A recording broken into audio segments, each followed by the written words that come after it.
Bhandara police Thane जिल्हा भंडारा येथील पोलिसांनी तब्बल 167 किलो वजनाचे अंदाजे 25,06,500 रुपयांचा गांजा जप्त केलाय। सदर घटनेत नाशिकमधील तुषार संतोष भोसले आणि सूरज रामू शिंदे या दोघांवर भंडारा येथे गुन्हाही दाखल करण्यात आलाय।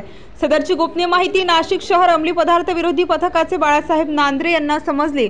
त्याचवेळी तुषार भोसले आणि सूरज शिंदे हे नाशिक शहर सोडण्याच्या तयारीत असताना पोलिसांनी जलद तपास चक्र फिरवीत त्या दोघांच्या मुसक्या आवळल्या आणि त्याच्या ताब्यातून पासपोर्ट आणि एक चारचाकी वाहन जप्त केले। त्यानंतर संबंधित आरोपींना भंडारा पोलिसांच्या ताब्यात देण्यात आले। सदर कामगिरी शहर पोलीस आयुक्त संदीप कर्णे, पोलीस उपायुक्त प्रशांत बच्छाव, सहाय्यक पोलीस आयुक्त संदीप मिटके यांच्या मार्गदर्शनाखाली वरिष्ठ पोलीस निरीक्षक सुशीला कोल्हे, सहाय्यक पोलीस निरीक्षक विशाल पाटील, सहाय्यक पोलीस उपनिरीक्षक रंजन बेंडाळे, पोलीस हवालदार बाळासाहेब नांद्रे, अनिरुद्ध येवले, नागेश सानप, चंद्रकांत बागडे, अविनाश पुलपगारे, अर्चना भट आदींसह अंमली पदार्थ विरोधी पथक आणि गुन्हे शाखेच्या कर्मचाऱ्यांनी कामगिरी केली।